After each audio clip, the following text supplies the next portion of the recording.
Hi everyone, this is Tanmay Mishra again. So welcome. How are you doing? I hope you all are doing fine. So this is our next video. In this video we are gonna to learn parts of speech. Parts of speech क्या होता है? तो जान लीजिए parts of speech English grammar की समझ लीजिए एक तरीके से सबसे इम्पॉर्टेंट फाउंडेशन है। हम ग्रामर कैसे पढ़ते हैं, हमने इंट्रोडक्शन देखा था ग्रामर क्या होता है, बट हम कैसे स्पीक करेंगे, कैसे बोलेंगे, कन्वर्सेशन में कैसे यूज़ करेंगे या रिटन लैंग्वेज में कैसे यूज़ करेंगे, इन्हें सबसे पहले हमें उसके लिए पार्ट्स ऑफ स्पीच जानना होगा। तो English has 8 main parts of speech. English में 8 मेन पार्ट्स ऑफ स्पीच हैं। बहुत से लोगों ने जब पढ़ाते हैं पार्ट्स ऑफ स्पीच तो बताते हैं कि 9th एक पार्ट्स ऑफ स्पीच होता है एक्चुअली में article, but articles are not parts of speech. Article समझ लिए एडजेक्टिव के ही एक पार्ट होते हैं। आर्टिकल्स करते क्या है, नाउन या प्रोनाउन को डिफाइन करते हैं, तो वो एडजेक्टिव का ही एक हिस्सा होते हैं। तो आज हम पार्ट्स ऑफ स्पीच को पढ़ने वाले हैं, तो ध्यान से देखिए, शुरू करते हैं। चलिए, English has 8 main parts of speech. जैसा मैंने वीडियो के पहले बताया कि इंग्लिश में 8 मेन पार्ट्स ऑफ स्पीच हैं। नंबर 1 जो सबसे मेन होता है नाउन, फिर प्रोनाउन, फिर adjective, verb, adverb, preposition, conjunction and interjection. आप कहेंगे कि मैंने नंबरिंग थोड़ी सी अजीब की है, 1 2 3 तो 4 यहाँ होना चाहिए था, बट मैंने इनको एक अलग अलग कैटेगरी में बांटा है। टोटल 8 पार्ट्स ऑफ स्पीच, इनको हम 2 पार्ट्स में बांटते हैं। ये आई थिंक आपके लिए इंटरेस्टिंग पार्ट होगा। एक क्लास में हम इन्हें बांटते हैं, 2 क्लासेज हैं जिनका नाम है ओपन क्लास और क्लोज्ड क्लास। इसका क्या मतलब है, what does it mean open class, what does it mean closed class, तो देखते हैं। चलिए, ओपन क्लास का मतलब है कि noun, adjective, verb and adverb, इन्हें ओपन क्लास इसलिए कहे जाते हैं क्योंकि अभी हम एक्सपेक्ट करते हैं कि इन क्लासेज में, इन चारों पार्ट्स ऑफ स्पीच में रोज कुछ न कुछ नए वर्ड्स ऐड ऑन होते जा रहे हैं, रोज कुछ न कुछ वर्ड जुड़ते चले जा रहे हैं। बट इन चारों को क्लोज क्लास क्यों कहते हैं, क्योंकि अब इनकी जो नंबर ऑफ वर्ड्स हैं ये लिमिटेड हो चुकी हैं। प्रोनाउंस ऐड नहीं होते, आप पढ़ते हैं हिज, हर, देयर, दोज, इनके अलावा भी आजकल कुछ ऐड हो रहा है नहीं। प्रीपोजिशन नहीं, जितना हम पढ़ते हैं उन्हीं में। कंजंक्शन ये भी ऐड नहीं होते, और इंटरजेक्शन इनका भी एक नंबर फिक्स है, एक डेफिनिट नंबर तक ही ये यूज होते हैं। बट नाउन रोज नए नए नाम, नए नए चीज़ें होती जा रही हैं। एडजेक्टिव लोगों को हम क्वालिटी उनकी डिफाइन करने के लिए, उन्हें क्वालिफाई करने के लिए अलग अलग से वर्ड्स यूज़ कर रहे हैं। वर्ब रोज नए नए एक्शन शुरू हो रहा है, रोज नए नए कोई काम, कुछ ना कुछ होता रह रहा है, तो वर्ब हमारा जुड़ता चला जा रहा है। और एडवर्ब, वर्ब को कैसे डिफाइन करना है, वर्ब को कैसे मॉडिफाई करना है, या एडजेक्टिव को कैसे मॉडिफाई करना है, एडवर्ब्स में भी नए नए वर्ड्स जुड़ते चले जा रहे हैं। तो चलिए शुरू करते हैं। हाँ, ये नंबरिंग मैंने इसलिए की है क्योंकि जब हम पार्ट्स ऑफ स्पीच पढ़ना शुरू करेंगे, जब नेक्स्ट वीडियोस बनती चली जाएंगी, तो मैं इन्हीं ऑर्डर में आपको पढ़ाऊंगा। नाउन के बाद हमें हमेशा प्रोनाउन पढ़ना चाहिए, बिकॉज प्रोनाउन नाउन की जगह पे यूज होता है। अगर आपने पढ़ा होगा इसके पहले पार्ट्स ऑफ स्पीच, तो आप जानते हैं कि प्रोनाउंस नाउन्स के प्लेस पे यूज होते हैं। अब थर्ड पे हमें क्यों एडजेक्टिव पढ़ना चाहिए, क्योंकि ये नाउन और प्रोनाउन दोनों को मॉडिफाई करता है, उनकी क्वालिटी बताता है। एडजेक्टिव के बाद हमें वर्ब क्यों पढ़ना चाहिए, क्योंकि वर्ब नाउन और प्रोनाउन को बताता है कि वो क्या कर रहे हैं, किस एक्शन में है, कौन सी स्टेट में है। इसके बाद हमें एडवर्ब क्यों पढ़ना चाहिए, क्योंकि एडवर्ब इन ऊपर के एडजेक्टिव और वर्ब दोनों को मॉडिफाई करता है कि कोई काम भी हो रहा है तो कैसे हो रहा है, किस हिसाब से हो रहा है। इसके बाद हमें पढ़ना चाहिए प्रीपोजिशंस, फिर हमें कंजंक्शंस पढ़ना चाहिए, और एट लास्ट हमें इंटरजेक्शंस पढ़ना चाहिए। तो देखिए, अब तो हमने पार्ट्स ऑफ स्पीच जान लिया। पार्ट्स ऑफ स्पीच क्या होते हैं? पार्ट्स ऑफ स्पीच इसलिए बनाया गया क्योंकि हम किसी वर्ड को, कोई भी वर्ड हो, ग्रुप ऑफ लेटर्स वर्ड को बोलते हैं, किसी भी वर्ड को किसी सेंटेंस में कैसे यूज करेंगे, सबसे ज़्यादा यही जरूरी है। इसीलिए पार्ट्स ऑफ स्पीच बनाया गया और उनकी 8 कैटेगरीज बनाई गई। क्यों, नाउन, प्रोनाउन, ये सब एक वर्ड ही तो होगा, तो किस वर्ड को कहाँ पे यूज करना है, किस वर्ड का कैसे नाम पड़ा, ये हम देखेंगे। देखिए, किसी भी सेंटेंस को लिखने का एक स्ट्रक्चर होता है, उसी वे में उस सेंटेंस को हमेशा लिखना चाहिए। तो कोई भी सेंटेंस हो इंग्लिश में, एक स्ट्रक्चर बनाया गया है, एक ढांचा बनाया गया है। ये जनरल स्ट्रक्चर होता है इंग्लिश का। सबसे पहले हमें आर्टिकल्स लिखना चाहिए। अगर सपोज करिए कि कोई सेंटेंस आता है जिसमें 8 पार्ट्स ऑफ स्पीच आ जाते हैं और उनके साथ ही साथ आर्टिकल भी आ जाता है, तो सेंटेंस को लिखने का जो ऑर्डर होना चाहिए वो इस वे में होना चाहिए। सबसे पहले आर्टिकल्स लिखने चाहिए, फिर हमें एडवर्ब लिखना चाहिए, फिर हमें एडजेक्टिव्स लिखने चाहिए, फिर नाउन लिखना चाहिए, और अगर नाउन के बाद भी कोई पार्ट्स ऑफ स्पीच रह जाते हैं तो उसके बाद उन्हें देना चाहिए। अब आप बोलेंगे कि हर सेंटेंस में तो आते नहीं, तो ऑब्वियसली सारे सेंटेंस में सारे पार्ट्स ऑफ स्पीच तो आते नहीं, तो जो चीज़ नहीं होगा हम उन्हें स्किप कर देंगे। जैसे समझ लीजिए कि अगर किसी सेंटेंस में एडवर्ब नहीं है तो एडवर्ब को छोड़ के हम एडजेक्टिव लिख देंगे, अगर दोनों ही नहीं है तो आर्टिकल के बाद डायरेक्टली नाउन लिखेंगे, अगर आर्टिकल भी नहीं है तो सिर्फ नाउन लिखेंगे, और इस तरह से हम सेंटेंस का एक स्ट्रक्चर दिए हुए हैं। तो शुरू करते हैं। तो देखिए, सबसे पहले आई थिंक आपको अभी तक जो मैंने क्लास में बताया इस वीडियो में आपको समझ में आ गया। तो स्ट्रक्चर, जनरल स्ट्रक्चर का जो सबसे पहला पार्ट है आर्टिकल, अब हम इसे शुरू करने चलते हैं। आर्टिकल्स क्या होते हैं? आर्टिकल्स, तो आर्टिकल्स ऐसे वर्ड्स होते हैं जो नाउन को डिफाइन करते हैं, नाउन को डिटरमिन करते हैं कि नाउन है तो भैया कैसा है, एक आदमी है, दो आदमी है। किसी स्पेसिफिक नाउन को अगर आपको डिनोट करना है तो आप क्या यूज़ करते हैं? आर्टिकल्स यूज़ करते हैं। और आर्टिकल के कितने टाइप्स होते हैं? दो। फर्स्ट टाइप होता है इनडेफिनिट और सेकेंड टाइप होता है डेफिनिट। इनडेफिनिट आर्टिकल्स कौन कौन से होते हैं? ए एंड एन होते हैं, और डेफिनिट आर्टिकल होता है द। तो अभी हमने पढ़ लिया कि इनडेफिनिट आर्टिकल्स होते हैं ए एन, डेफिनिट आर्टिकल्स होते हैं द, बट इन्हें क्यों हमने नाम दिया है डेफिनिट, क्यों नाम दिया है इनडेफिनिट? तो इनडेफिनिट हमने नाम इसलिए दिया है क्योंकि ये अनिश्चित नाउन के लिए यूज होता है। कोई नाउन है, उसके आगे ए लगाना है या एन लगाना है, वो इनडेफिनिट है, दैट्स वाई हम इसे इनडेफिनिट का नाम दे दिए। और डेफिनिट का नाम हमने क्यों दिया है? अगर किसी स्पेसिफिक, किसी भी स्पेशल चीज के आगे आपको द लगाना चाहिए। द की बात एक जान लीजिए, हाँ, हर जगह द नहीं लगाते, कुछ स्पेसिफिक जगह है जहाँ पे द का यूज होता है। अगर आपको कोई भी चीज स्पेशल दिखती है तो उसके पहले द लगा देते हैं। बट हाँ, बहुत से लोग कन्वर्सेशन यूज करते टाइम बार बार द का यूज करते नहीं, रेगुलरली रिपीट कर करके द का यूज करना गलत है। हर बात पे द नहीं लगाते। आपको अगर कोई चीज स्पेशल दिखती है तो द लगाइए, कोई चीज स्पेशल नहीं दिखती है तो द नहीं लगाते। तो द को हम नेक्स्ट वीडियो में देखेंगे, नेक्स्ट वीडियो में मैं कवर करूंगा द को पूरा, और आई होप मैं एक अच्छे वे में द को रिप्रेजेंट करूंगा आपके सामने, आपको बहुत मजा आएगा नेक्स्ट वीडियो में। तो अभी हम इस वीडियो में हमें कवर अप करना है इनडेफिनिट आर्टिकल्स, माफ करिएगा, इनडेफिनिट आर्टिकल्स ए और एन को। आप सब जानते हैं ए एन का यूज सबने पढ़ा होगा। ए कहाँ यूज करते हैं? तो कॉन्सोनेंट साउंड्स के पहले, यानी कि व्यंजन। जब भी हम उन्हें हिंदी में प्रोनाउंस करें, उच्चारण उनका करें, अगर व्यंजन आता है तो ए लगा देंगे, अगर स्वर आता है तो एन लगा देंगे। चलिए, ये बहुत अच्छा है। तो ए कहाँ यूज होता है? A with consonant and an with vowel sound. A को हम कॉन्सोनेंट साउंड्स के साथ, साउंड मतलब आवाज, उच्चारण के साथ, अगर कोई वर्ड पढ़ने पे, उच्चारण करने पे व्यंजन का स्वर आए, उसमें व्यंजन की ध्वनि आए, तो हम वहां पे ए यूज करेंगे। और अगर किसी वर्ड को पढ़ने में स्वर का सुर आता है, स्वर की ध्वनि आती है, तो हम उसके आगे ए एन लगा देते हैं।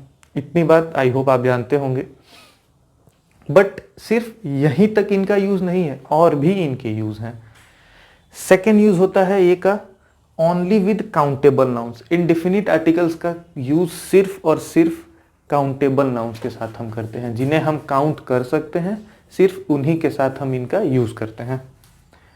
फिर आता है profession for indefinite object. Profession का क्या मतलब होता है? हम किसी चीज हम प्रोसेस करते हैं, तो प्रोफेशन का क्या मतलब होता है कि जैसे आई एम अ स्टूडेंट मेरा एक प्रोफेशन है, मैं एक स्टूडेंट हूँ। आई एम अ टीचर, मैं एक टीचर हूँ। You are a teacher, you are a student. तो ये हमारी एक प्रोफेशन है। आई थिंक आप समझ गए। इसके बाद होता है for indefinite objects. Indefinite objects का क्या मतलब होता है? अगर कोई अनिश्चित चीज है, जैसे हम कहानियां पढ़ते हैं ना, जब भी आप इंग्लिश में कोई स्टोरी पढ़ते हैं तो स्टोरी में स्टार्टिंग में लिखा रहता है once upon a time there was a king, he had 4 sons and etcetera. तो एक वर्ड आया ना, once upon a time there was a king, एक राजा था, देयर वाज अ किंग। वो कौन सा राजा था ये अनिश्चित है, ये इनडेफिनिट, हमें नहीं पता वो कौन सा राजा था। तो इसका एग्जाम्पल ले सकते हैं हम क्या, there was a king, there was a river etcetera.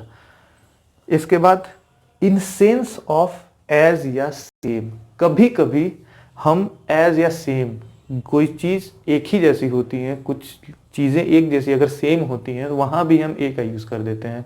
जैसे एक मुहावरा आपने सुना होगा, चोर चोर मौसेरे भाई, इसको इंग्लिश में बोलते हैं birds of a feather flock together. यहाँ लिखा हुआ है मैंने, birds of a feather flock together, यानी कि चोर चोर मौसेरे भाई, मतलब एक तरीके का इंसान एक ही तरह अपने ही तरीके के इंसान को पसंद करता है। चोर चोर मौसेरे भाई का मतलब, तो इंग्लिश होती है इसकी बर्ड्स ऑफ अ फीदर। देखिए मैंने फीदर के पहले अ लिखा है, तो यहाँ अ किसको डोनेट कर रहा है कि सेम, कुछ चिड़ियाएं हैं और उनके पंख फीदर्स क्या हैं, एक ही जैसे हैं।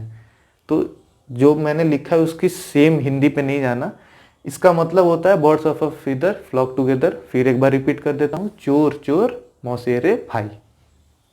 और ए एन का यूज कहाँ होता है, if proper noun is used as common noun, अगर हम प्रॉपर नाउन को कॉमन नाउन की तरह यूज करते हैं।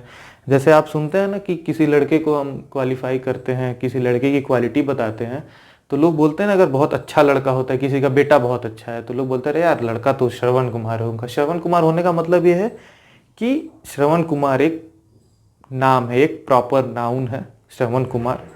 तो श्रवण कुमार से उनका सेंस क्या है, श्रवण कुमार कहने मतलब कि लड़का बहुत ही आज्ञाकारी है, बहुत अच्छा लड़का है, बहुत आज्ञा मानता है, अपने माँ बाप अपने पेरेंट्स का कहा सुनता है। तो प्रॉपर नाउन को मैं अगर कॉमन नाउन की तरह यूज कर दूं, जैसे मैं कहूँ अरे यार वो लड़का तो बहुत श्रवण कुमार है, इसका मतलब कि प्रॉपर नाउन अब मैं कॉमन की तरह यूज करने लगा हूँ, मतलब मैं किसी को भी श्रवण कुमार कह रहा हूँ, he is a Shravan Kumar, मतलब कि वो एक श्रवण कुमार है। तो यहाँ पे he is a Shravan Kumar, तो श्रवण कुमार के पहले मैंने ए लगा दिया कि वो लड़का श्रवण कुमार है, मतलब कि बहुत ही अच्छा लड़का है। कुछ और भी सर्टेन जगह होती है जहाँ पे ए का यूज होता है, एन का यूज होता है। एक जगह और होती है जहाँ पे हम करते हैं पर, मतलब किसी चीज का रेट बताने के लिए। एक कार 1 घंटे में 60 किलोमीटर जाती है, मतलब कि उसकी स्पीड कितनी हो गई, 60 किलोमीटर पर आवर। तो हम इसे इंग्लिश में कैसे बोल सकते हैं, a car goes 60 kilometre in an hour, in an hour, 1 घंटे में वो 60 किलोमीटर जाती है। तो आर के पहले हमने ए एन यूज कर दिया। तो रेट को भी बताने के लिए हम ए एन का यूज करते हैं। तो आई होप आपको आज की वीडियो बहुत अच्छे से समझ में आई। एक बार फिर हम रिकॉल कर लेते हैं हमने क्या पढ़ा। हमने आज की वीडियो स्टार्ट की parts of speech. Parts of speech क्या होते हैं, तो पार्ट्स ऑफ स्पीच किसी वर्ड को डिफाइन करने के लिए हमने बनाया कि किसी वर्ड को सेंटेंस में हम कैसे यूज करेंगे, उसके आधार पे, उनके वर्ड के आधार पे उस वर्ड को अलग अलग नाम मिले। जैसे नाउन, किसी भी थिंग का नाम है तो नाउन हो गया। प्रोनाउन, जो नाउन की जगह यूज हो। एडजेक्टिव, जो इन ऊपर वाले दोनों नाउन प्रोनाउन को क्या करेगा, डिफाइन करेगा, क्वालिफाई करेगा। फिर हमने वर्ब, किसी भी एक्शन को वर्ब बोलते हैं। एडवर्ब, जो वर्ब को या एडजेक्टिव को डिफाइन करेगा, मॉडिफाई करेगा। इसके बाद प्रीपोजिशन, कंजंक्शन, इंटरजेक्शन।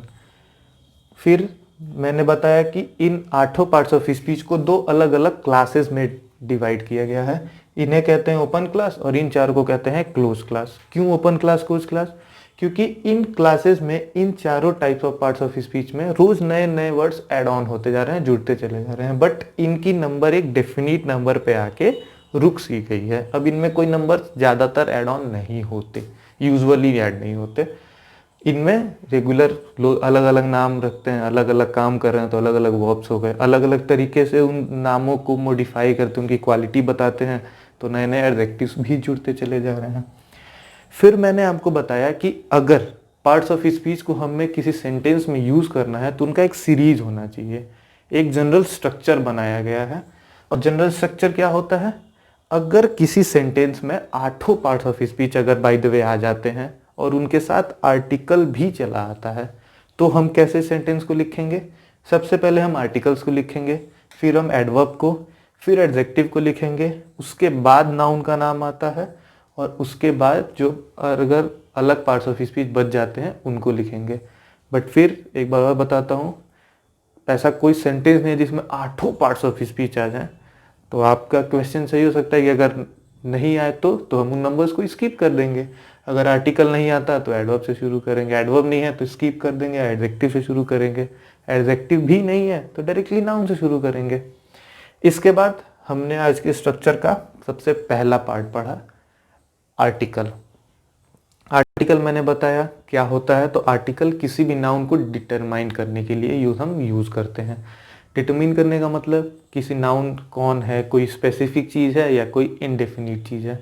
तो इस हिसाब से आर्टिकल भी दो टाइप्स के हुए, इनडेफिनिट जो AN होते हैं और डेफिनिट आर्टिकल जो द होता है। तो द को मैं आने वाली नेक्स्ट वीडियो में, जो कि अगले 2 से 3 दिनों के अंदर मैं अपलोड करूँगा, द को एक बहुत ही इंटरेस्टिंग वे में मैं आपके सामने रिप्रेजेंट करूँगा। आई होप पक्का आपको मज़ा आएगा। तो द के लिए नेक्स्ट वीडियो तक का वेट करिए। और फिर हमने इनडेफिनिट आर्टिकल को पूरा कवर अप किया। इनडेफिनिट आप पहले से ही 2 यूज़र जानते हैं कि ए और एन का यूज़ कहाँ करते हैं, जब भी आपको ए कॉन्सोनेंट साउंड में दिखता है, मतलब कि व्यंजन के स्वर में दिखता है। जैसे चलिए 2 एग्जाम्पल मैं ए का बताता हूँ। लाइक चलिए बनाना, बनाना के पहले क्या यूज़ करना चाहिए, तो ए यूज़ करना चाहिए। क्यों? क्योंकि ब साउंड आ रहा है ना, तो ब व्यंजन होता है, उसके पहले हमने ए यूज़ कर दिया। या एक और एग्जांपल देखते हैं, मैं कह दूं 1 रुपी कॉइन, इसके पहले क्या आना चाहिए, तो 1 रुपी कॉइन, 1 वो आ रहा है ना पढ़ने पे, ओ पे मत डिस्टर्ब होइएगा कि वॉवेल से शुरू हो रहा है, नहीं, 1 पढ़िए, 1 व, तो इसके आगे भी हम ए लगा देंगे। तो आपके लिए मैं एक काम देता हूं, आप कमेंट बॉक्स में जरूर बताइएगा, यूनिवर्सिटी के पहले क्या लगाना है, आप कमेंट बॉक्स में मुझे जरूर बताइएगा। फिर एन का यूज देखते हैं। एन मैंने बताया कि वॉवेल साउंड के पहले, कोई भी वॉवेल साउंड है उसके पहले। जैसे एप्पल, तो एप्पल के पहले हम ए एन लगाएंगे, बिकॉज ए से स्टार्ट हो रहा है, वॉवेल से स्टार्ट हो रहा है। फिर एक और है, इसे क्या पढ़ते हैं, मोस्ट ऑफ द पीपल्स इसे गलत प्रोनाउंस करते हैं, इसे लोग हेयर पढ़ देते हैं। उत्तराधिकारी इसका मतलब होता है, बट गलत है। एक्चुअली में ये ऐसे वर्ड्स होते हैं जिनमें एच साइलेंट होता है, आर, एयर, इसे पढ़ते हैं एयर। ऑनेस्ट, ये सारे जो वर्ड्स हैं इनमें एच साइलेंट होता है, तो एयर के आगे हम क्या लगाएंगे, एन लगाएंगे, क्योंकि एच साइलेंट है और वोवेल के साथ ये स्टार्ट हो रहा है। फिर मैंने बताया कि only with countable nouns, countable nouns के साथ हम इन शुरू करते हैं। आप देख रहे हैं, अ बनाना, एक केला, 1 रुपी कॉइन, 1 रुपए के सिक्के, इन्हें सब मैं काउंट कर सकता हूँ ना, ऑब्वियसली ये काउंटेबल नाउन्स है, तो इनके पहले मैंने इन्हें यूज़ किया। इसके बाद आता है प्रोफेशन।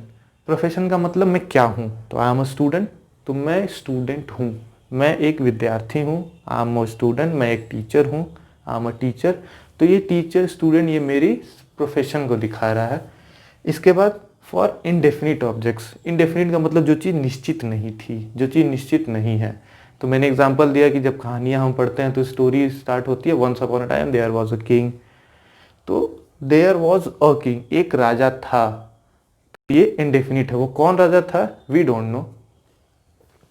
इसके बाद है इन सेंस ऑफ एज या सेम, अगर कोई दो चीजें एक ही जैसी हैं, सेम है, समान है, तो उनके पहले भी यूज करते हैं। मैंने एग्जांपल दिया आपको एक हिंदी मुहावरे का, चोर चोर मौसेरे भाई, मतलब दो लोग जो एक स्वभाव के होते हैं, एक नेचर के होते हैं, वो एक दूसरे को बहुत पसंद करते हैं, तो उसकी इंग्लिश होती है birds of a feather flock together.